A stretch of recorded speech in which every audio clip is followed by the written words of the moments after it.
Hey, good evening, good morning, good afternoon, good night, wherever you are, whoever you are. This is yours truly, the Grand Queen, coming at you tonight. We got a good one for you. It's Wednesday. Happy Wednesday to everybody. This is the pit stop.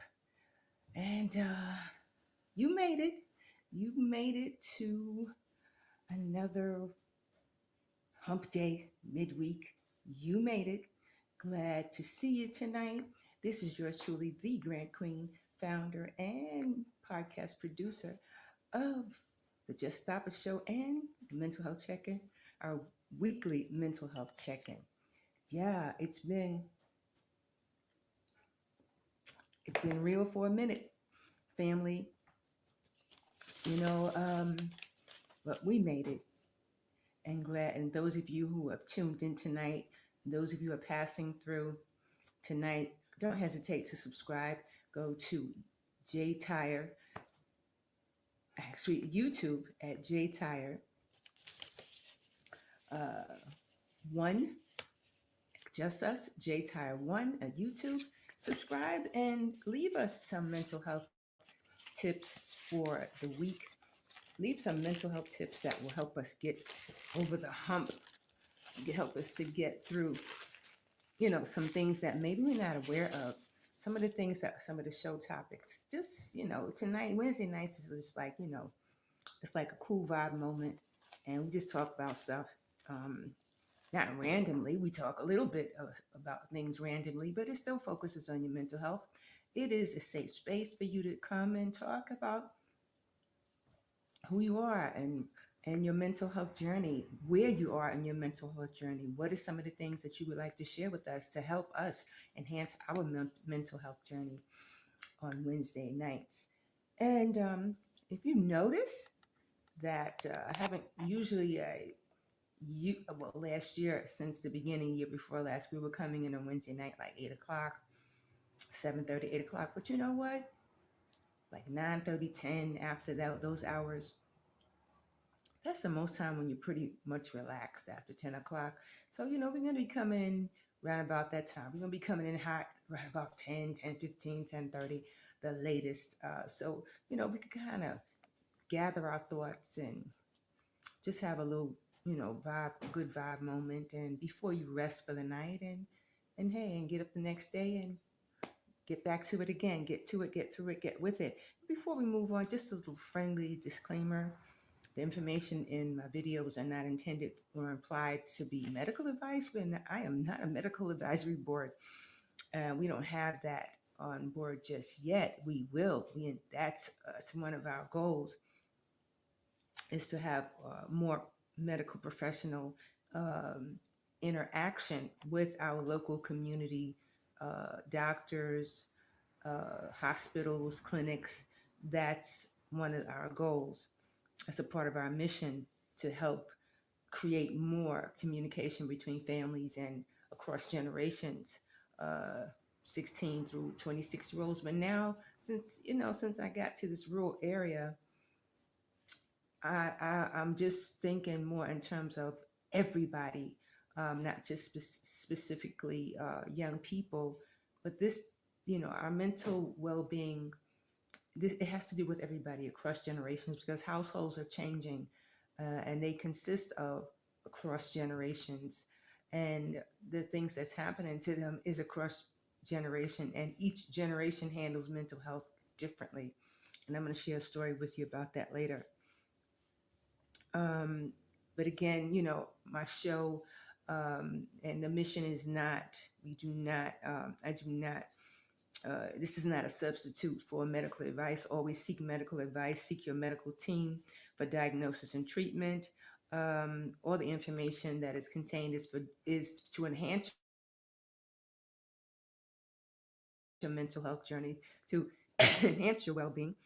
It is for general information purposes only and cannot replace and will not ever be able to replace consultation with your medical professional, with your local doctors, with your primary doctors, pertaining to your well-being, your whole amazing self. So yeah, so here we are Tonight we're talking about the impact of social support system, having a social support system. You know, I was just thinking in terms earlier,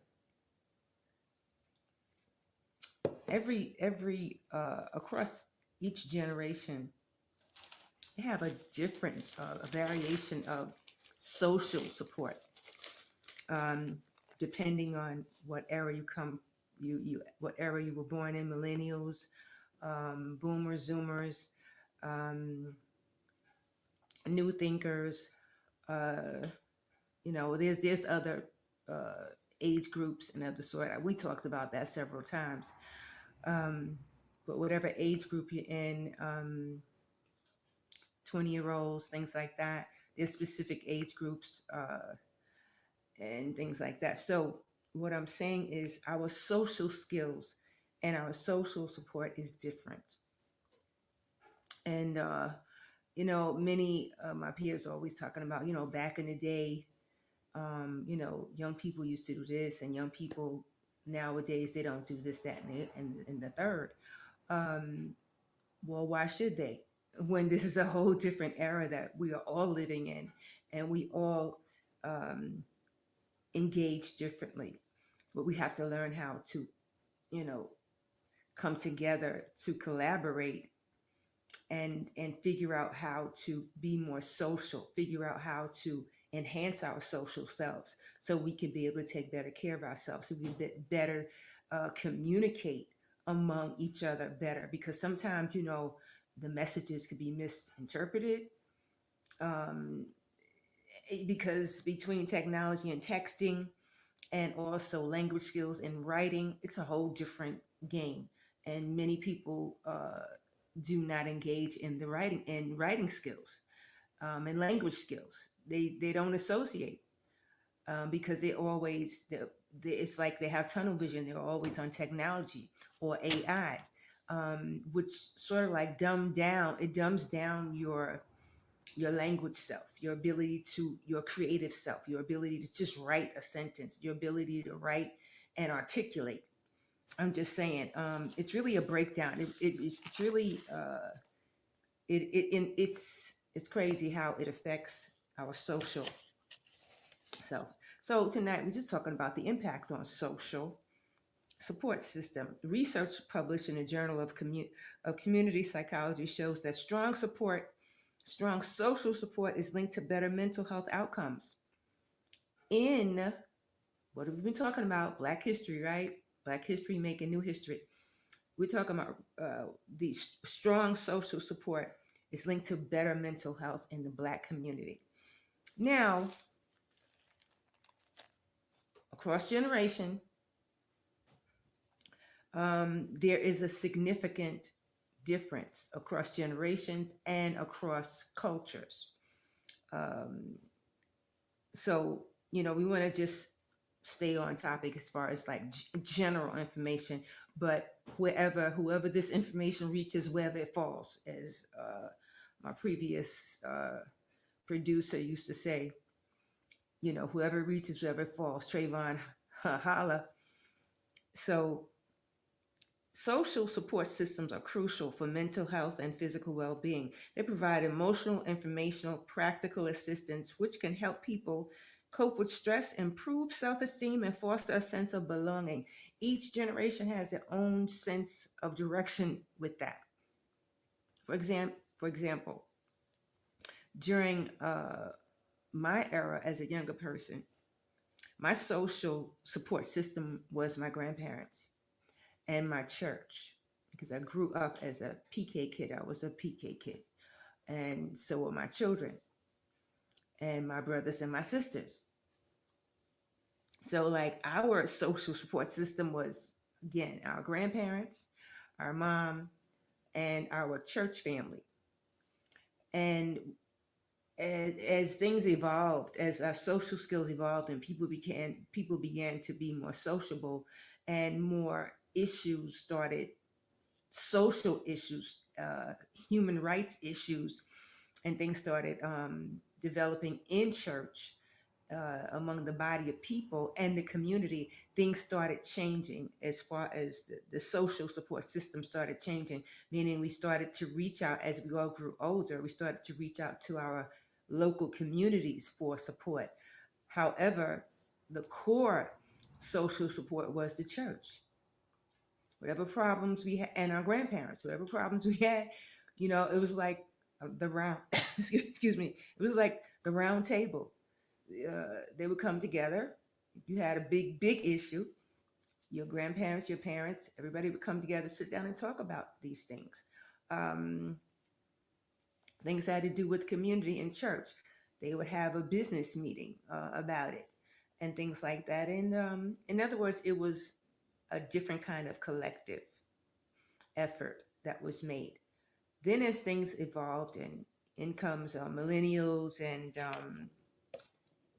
cross generation, different generations of people, and how they handle the communication, the social skills.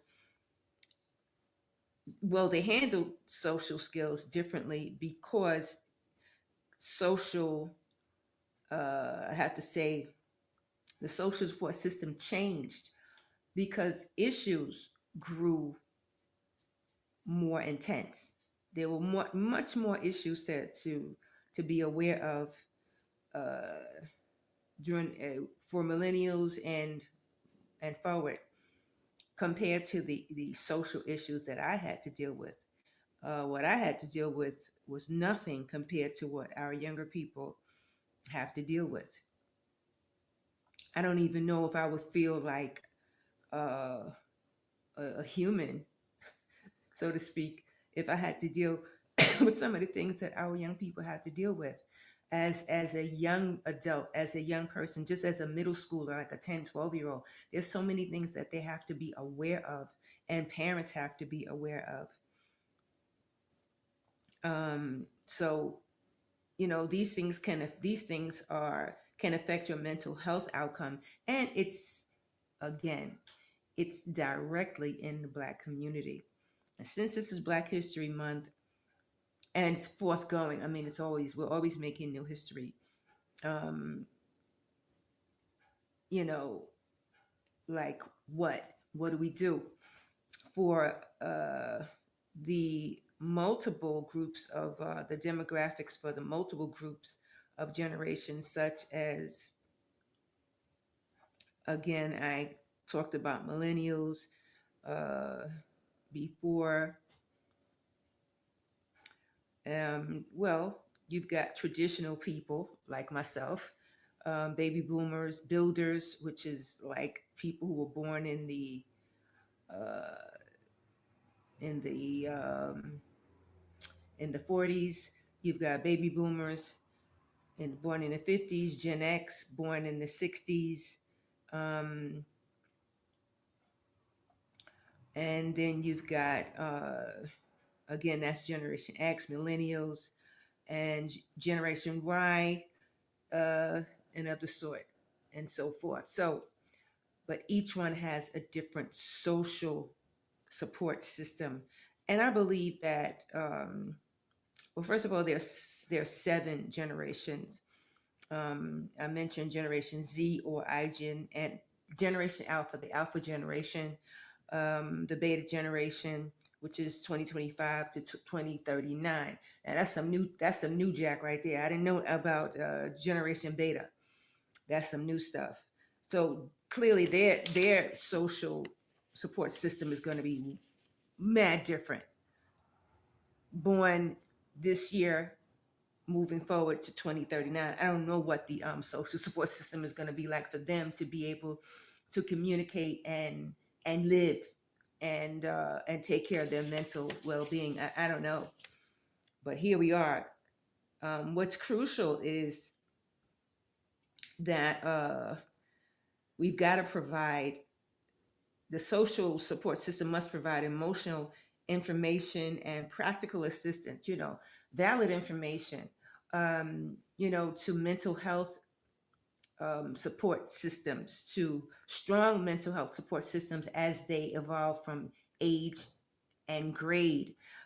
Also, strong social support systems that are linked to lower rates of depression, lower rates of anxiety, and other mental health issues.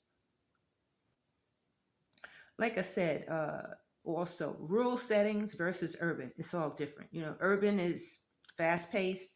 Urban they have a lot more support, but there's not enough uh, in the system. There's not enough people monitoring. There's not enough, I have to say, methodologies or rules and things like that to monitor that support system. It's a system. And if it's not monitored and I have to say, changed as time goes on, modified as time goes on, according to the group of people's development and according to their progress. And in other words, it's not gauged and monitored properly. The systems in the city versus the systems in rural area. Rural settings, they got a bunch of challenges. And their challenges are geographic isolation, limited resources, smaller populations, which makes it more difficult to prove to legislature that they need help, that they need more sources and resources. It makes it all the more difficult. The strengths in rural support, the strengths of social support systems in rural areas is strong community and close ties, close knit relationships, which characterizes rural areas. It's more family and friend and neighbor oriented. And that's what I found out. It is more family and friendly. You make friends more. It is more friend orientated. You make not just new friends, they play a significant role in your support system and maintaining your well-being, and supporting your mental health, because it's a smaller population, it's closely knitted. In the urban setting, the challenges is, of course, so many people, large, high density, high population density, multicultural diversity, socioeconomic disparities, creating barriers. It's too much. For some people, they like it. They love the vibes. They love the crowd. They love the the excitement. But for some, it's just like sinking to the bottom of the ship. It's like being at the bottom of the ship. It's like being at the bottom of a crab barrel. Like they can't get out mentally. It's like it's too much stress and pressure to be in the urban setting. But some of the strength, I'm just sharing some of the pros and cons. The pros or the strengths in the urban areas. Urban areas offer a wide range of resources. That part. And they offer services, including mental health professionals and community organizations. They do have a lot of organizations and sub-organizations, but again, who's gauging and monitoring those organizations and the systematic approach that they use to really have, for people to have the full effect of services that they need. Now, effective ways to cultivate social support networks. I just gave you an example of my era, the kind of social support network that I had then compared to what I have now. It's vast. It has improved. It is so amazing now because of technology and the links, the things that are linked to the information, the accessibility. Now that could be a problem.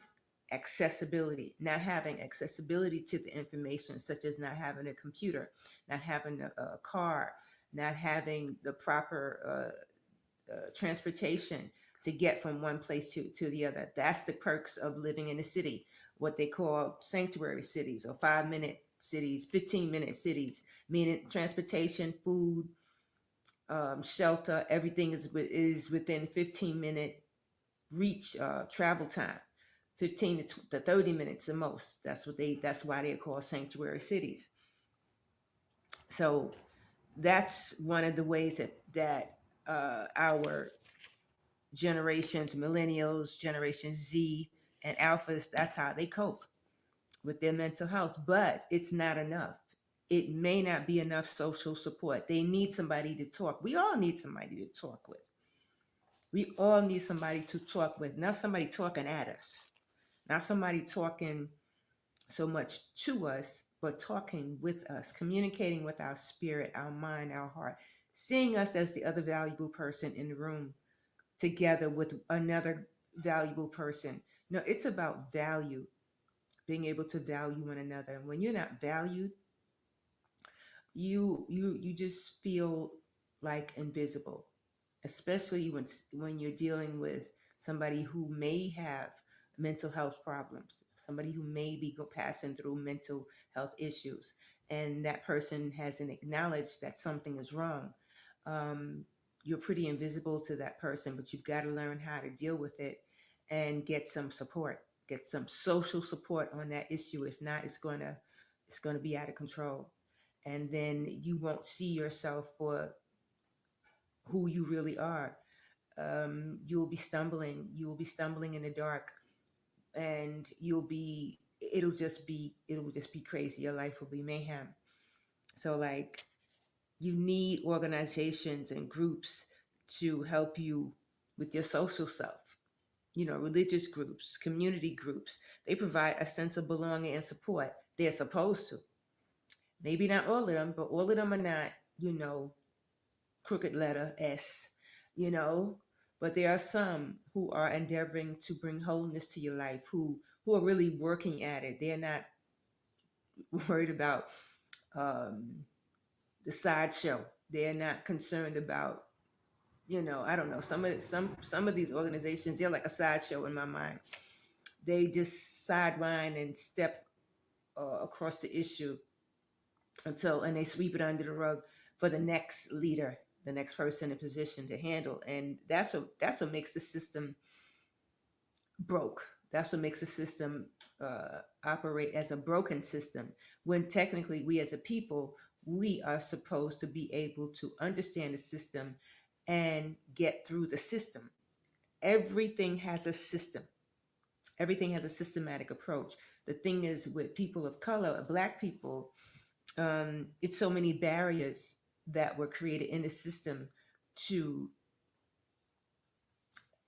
not enhance our lifestyle, but to break it, to groom us as from from conception, to groom us to be a system, to groom us to be, I don't know, like a zombie, to groom us to be a replica. And that's the world over. That's every whatever system it is, that's the world over. But when we find out the truth that we are not a replica of anyone, that we are wonderfully and creatively made, and we're here to live a creative life. That's it. And then when you find other people who understand that, oh, that's really popping. I'm just saying. So, it makes a huge impact on different generations. Now, for generation Y, Z, and Alpha, they millennials, they communicate differently. They're more in terms of, okay, let's talk about it. Um, but then sometimes, talking about something, it can relegate, it has a different form. Talking about communicating things, you can communicate in so many different forms. You can write about it, you can talk about it, the issue, you can blog about it, you can sign language about it. I mean, it's so many ways to communicate your thoughts and your feelings. Um, but for some generations, maybe they just don't feel like writing it out, so they'll sing it out. They'll create some lyrics, the music and stuff like. But even with some of the music that I'm hearing, some of it just sounds so replicated. I'm like, what is the message about? You know, with I don't know, the previous artists from before millennials came into being, they had messages. even though, some of it was, you would have to like listen to it a few thousand times. And some of it may have been had to do with more morality and stuff like that. That's across the board. What I'm saying, it had a message. It had a individual message. It had its own message. It was authentic. That's what I'm saying. But it's hard to find authenticity in the music these days. I'm just saying, so that takes away from your authenticity. If you're listening to something that's not helping to enhance your authenticity, your authentic self, then what else are you gonna be? But churn out is another replica of something else and somebody else. But I'm saying tonight, because that has to do with a social music, and things also have to do with the social support network. The way music communicates your life, it communicates your thoughts, it communicates how you feel about morality, certain things in your life and other people's lives. But some of it is just like, where's the solution? You want a social support network that creates a bond, helps you to create a bond with your community, that helps the community to understand you and you understand your community. That's the bond. And that's when friends and family and community come together and they solve issues because you have a strong social network of support. And it also it creates a means of support for your well-being, your mental health. Your mental health becomes a priority then, as so should everybody. So the benefits of strong social support improves academics. Oh God, now that has to do with school. I don't even know, teachers, if y'all listening, teachers across the board, it doesn't matter, early childhood, elementary, middle school, high school, college, whatever. You guys need, and parents and children, you all need a strong social support network. You really, really do, because it's a lot that's going on in the schools, in the school system, and the approach that they use most of it is supposed to reduce behavioral issues. It's supposed to enhance emotional well-being.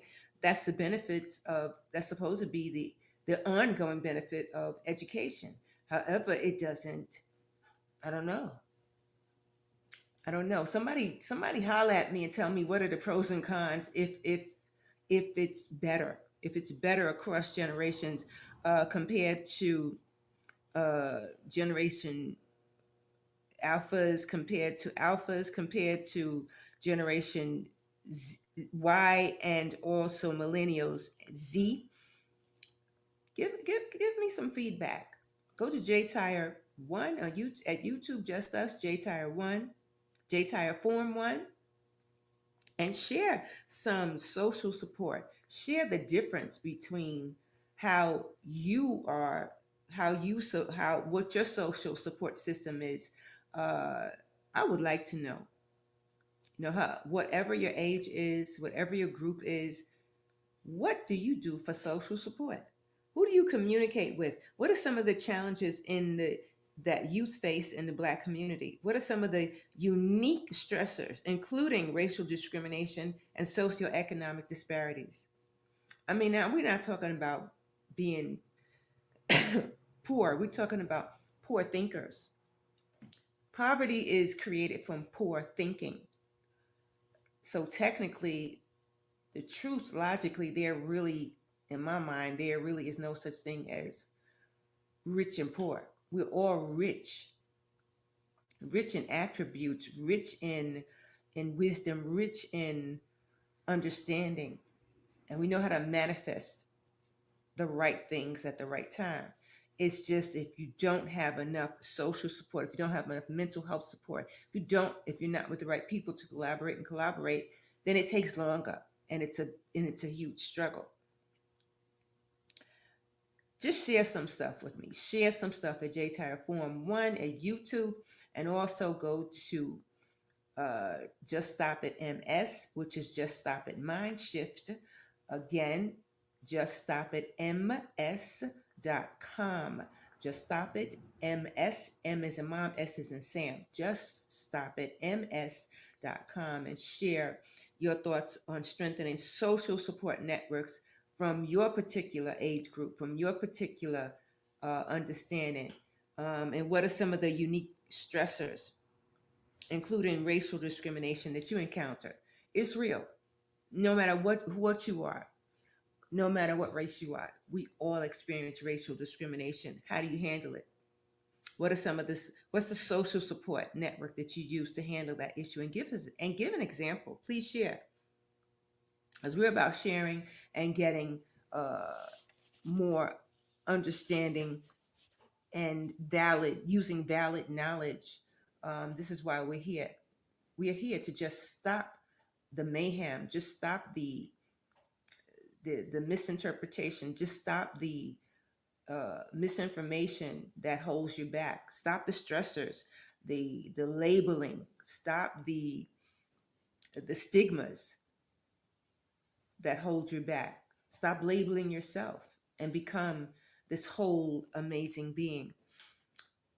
Now, for adults, although all the adults out there, no matter how old you are, the benefits of social support can help you manage stress. Now, if I hear somebody saying stress, church finger, stress. What type of stress, family? What type of stress are you experiencing? And what type of social network do you have to help you to get through that stress? And what are those unique stressors that you're experiencing? And the social network support that you have, is it improving your mental health, and does it foster resilience? Does it make, is your systematic approach, is your social support network helping you to foster resilience? Are you stronger with that network of support? Is it improving your mental well-being with that support? Is it helping you to be the adult? Is it helping you to adult? What they say, we're adulting. Is it helping you to become that adult that you need to be? Some of the challenges adults experience: intergenerational trauma. That's a big one. Intergenerational trauma and systematic racism impacting their mental health and well-being. Intergenerational trauma. Now, we talked about trauma the other week, right? We talked about generational trauma, the impact of generational trauma. Now, here's this one right here. Intergenerational trauma. That, which is pretty much some of the same thing, but it's right? Intergenerational trauma has to do with the transmission of psychological and physiological effects of trauma across multiple generations. So it's the same thing, as I said. It occurs when significant things such as verbal abuse, physical abuse, war, natural disasters, systematic oppression, that has a lasting impact on individuals and families across subsequent generations. That's generational trauma. And these experiences can lead to changes in the body's response system, the body's ability to communicate what he or she needs. Like some people, they are super, super aggressive. Where do they get that aggression from? Aggression has a place for everything. Anger has a place for everything. When it becomes toxic, there's no place for it. It becomes a mental health issue. It becomes a behavioral issue, which is tied into a mental health issue. And it has to do with learned behavior and family dynamics. Parents experience trauma because of this. They struggle to provide a safe and nurturing environment for their children. That happens. Learned behavior develops through unhealthy coping mechanisms, self-medicating, bad conversations, bad parenting, poor parenting, um, substance abuse or violence, verbal abuse as a part of poor parenting. And some parents think that verbal abuse is being a good parent. Not so.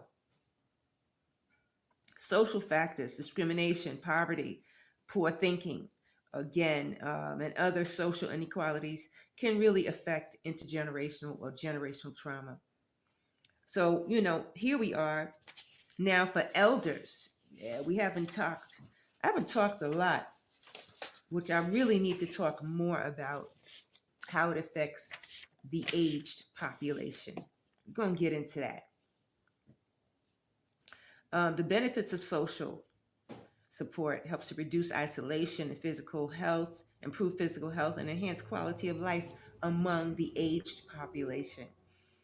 Because the aged population, they face a lot of barriers, such as accessing social support, such as being able to understand the kind of social support that they need, such as also technology. Some of them can't acclimate to technology. Some of them believe that technology is evil. Some cannot mentally process it. Not to say that they're not intelligent enough to process it. They just can't cope with it.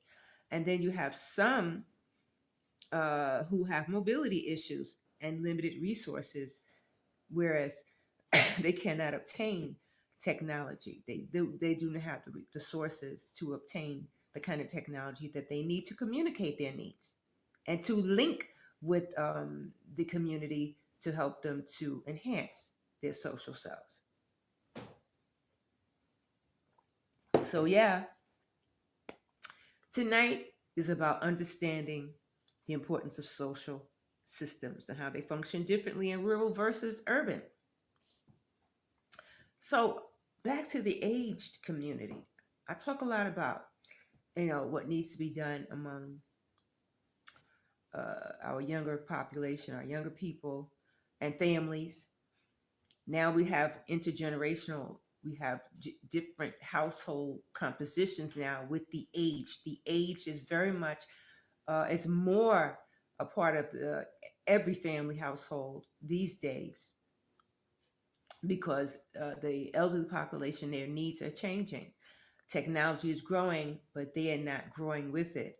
They need more housing. They need more doctors. They need more facilitated help. They need more physical, mobile, mental health support. Because they could be in rural areas, they're isolated. And if they do not understand technology and they do not have resources for technology, then that makes it all the more stressful for them, the aged population, physically and socially. So how do we help? Subscribe at JTire Forum 1 and leave some suggestions on how do we help? How do we reduce isolation and improve physical health and enhance the quality of life for our aged population, for our senior citizens? Because you got a lot of kids who's taking care of their parents. You've got younger people taking care of their parents and grandparents. That's a lot. That's a lot. I know it's there. The stats show that it's there. That you got Generation X, you got millennials taking care of parents, grandparents. That's a lot. And their own kids. Then you got alphas who they're trying to figure out, like, probably trying to escape and leave. Like, this is too much. But they've got to learn how to become more of a community minded, because if they help somebody else, believe me, when you help somebody else, it helps you. You just got to rethink it and fit it to your schemata, fit it to the schemata of the community, fit it to start putting the pieces together. It's like the spider. The spider weaves a different web every time. It's different every time. And it's about, the spider is about catching its prey, but mostly it's the pattern for us as a people. It's the pattern that we weave. It's not about catching somebody in our plan. or preying on people. It's about the pattern that we weave to attract each other, to to show that there, yes, there are significant differences among us, but we are about one thing. We're about life. So attraction, that's okay. It's okay to be different. It's why we're different, and it's what we're attracting to make a difference, to make new history, Black history. I'm just saying. So yeah, got a story for you before we go. I think I was going to share this earlier on about the social self. Some of the things, like I mentioned earlier, my social support was my parents and my church at the time, because I've only been in maybe 3 churches in my lifetime. That was my parents, who were my church leaders. They were my pastors and my first pastors, and then it was another pastor that I had a long while back, and then a third pastor that I had. So pretty much I've only, like I said, in my lifetime, I've only had 3. Some people have had several, but I've only had 3 that I've been under leadership, that I've had as a part of my life. So anyway, I've been under the leadership. So anyway, my support system changed as I grew older because of factors such as how my parents handled social issues. Um, for example, things like domestic issues. Um, I'm trying to put it as delicate as possible.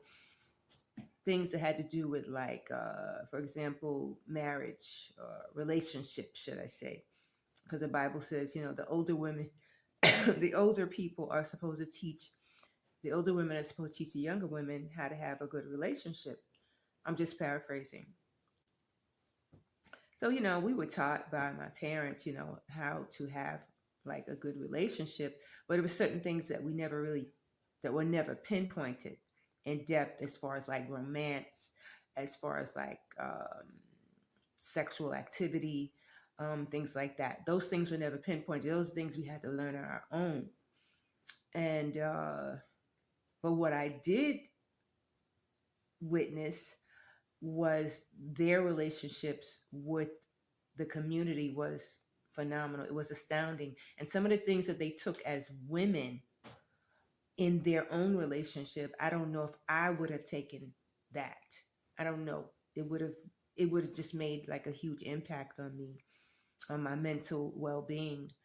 For example, one of my grandmothers, and she was a church leader. She was a pastor. My grandfather was a pastor, and she was a co-pastor. And I mean, she pretty much made the church. Of the sort she made. I mean, she did everything. She had sponsors outside of the church. They were the first people on our side of the family to buy a synagogue, um, and develop it as a church. And they also lived in it as a home.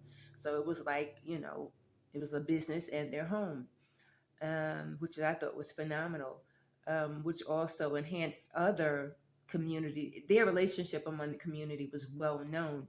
The thing is, some of the internal affairs was just like crazy. Some of the things the way that some people treated them, and it affected their relationship as, I have to say, as a church couple. I mean, it happens to all church couples. I mean, it's just that I just didn't understand, like, if I were in her shoes, if I were in their shoes, what would I do? It's like saying, what would Jesus do? I'm just saying, because that's how I saw them. I just thought they was like really Christ-like in every way. And then when I found out how human they were, when they had these huge hurdles to go over, to go through, hurdles to come across, to jump across, I was like, who, me? I hope I never go through that. And guess what? I went through that and then more. Even as I speak, what I'm passing through now is crazy. Anyway, that's another story. What I'm saying is, I adore them for the stand that they took in their relationship, even though it was sort of like this person did, it was like an outsider. It was somebody in the church, but the person was so disrespectful. And it just, that person just really tried to destroy the very essence of their name, of the family name, by with bad behavior, just plain long bad behavior. I mean, like, if as a married woman and you got another woman just outwardly showing herself as though she was the wife, showing herself as though she was like a girlfriend, although it wasn't true. It was just her behavior. It wasn't true. It was just her behavior to taint the family name, and to just make everybody's head go bananas. It was so embarrassing, this person, and so hurtful to my grandmother. And I asked her, I said, Grandma, why you let this woman insult you all the time with her behavior? Why do you let her just walk up in your face like that, as though she is the one in your place, like she's trying to take your place? Why do you allow her to do that? And you know what she said to me? This was her social her social support answer. Excuse me. She said, let the wheat and the tares grow together, because eventually all of that's going to come to an end. I was floored. I was like, wow. As for me, I would have whooped some booty, because I used to do that. Now I used to go to church to fight. I used to go to church just to fight. I used to do that. I used to go to church and dare some heifer to roll up on me and say something wicked about my family and misbehave in my face concerning my family. And as the oldest, that's just how I was. My my attitude as a younger woman, I was just very, very aggressive. And I didn't care if I would fight you on the church steps. I'll fight you in the service. If you don't act right, I cap you right there on the prayer line. That's how crazy I was. Um, the thing is, I thank God that I learned so much that that's not the way to live. It's just, how do you handle your mental health? How do you stay cool in a hot moment? How do you come in hot and be cool at the same time? I'm just saying. Because these are social issues, domestic issues. They're in the church, they're in the body, they're in the community. It happens. But how do you deal with those stressors?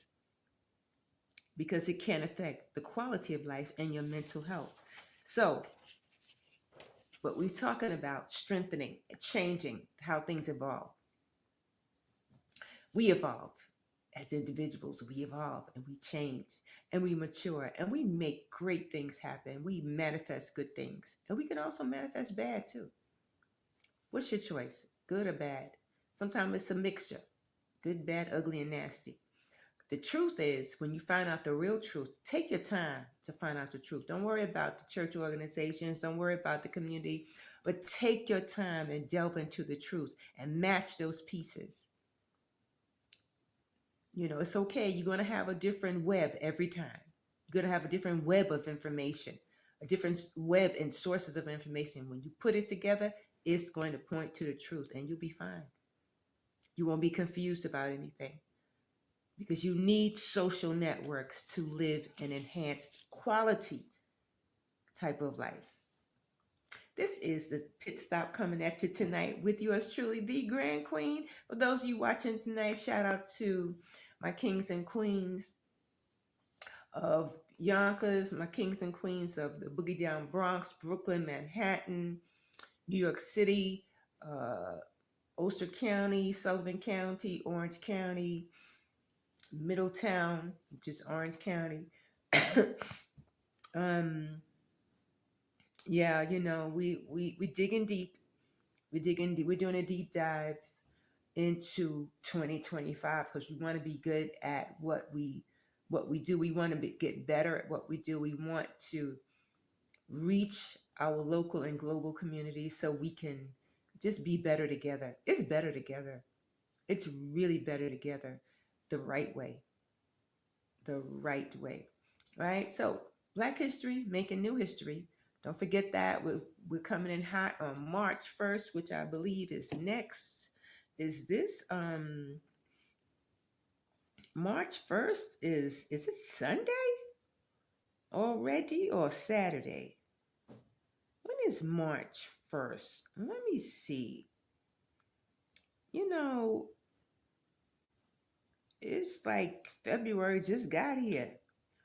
And here we are coming into March already. When is March 1st? Oh, it's Saturday. My God. Wow. Hmm. Listen, we're going to be all right. Check your social network. Reevaluate your social network and the benefits and challenges. Reevaluate it. No matter how old you are, just start having some conversations and change. It's okay to change. It's all right to change. Some people's like, oh no, grandma and them was like this. I'm gonna be like that. Stop playing. How did they get to where they were? It's because they changed. So you gotta change for the better, not for the worse. Right? So again, go to J Tire Forum 1 at YouTube. Just us, J Tire Forum 1. Subscribe and leave us some information. Leave us, help us not to feel isolated. Help us to improve our physical health. Help us to enhance our quality of life. That's what it's about. Better together. As I mentioned last Sunday, you, me, we, us.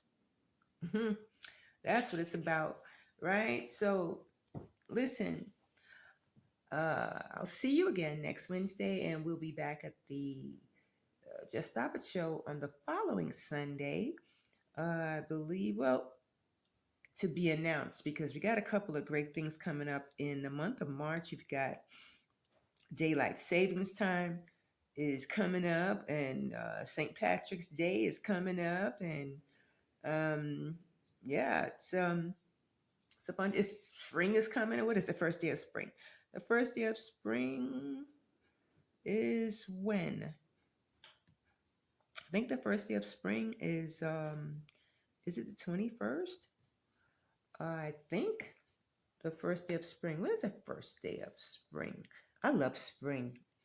I'm a spring baby, so I love spring. I used to love winter, but I don't know. Kind of all these little amazing winter wonderland snowstorms kind of knocked the taste out of my mouth with that one. So I'm kind of like partial to spring. I'm just saying. Let's see. When is the first day of spring? I thought I had it. Yeah, it is. It is March 20th. It's the first day of spring. Woohoo! I can't hardly wait. New beginnings, new flowers, the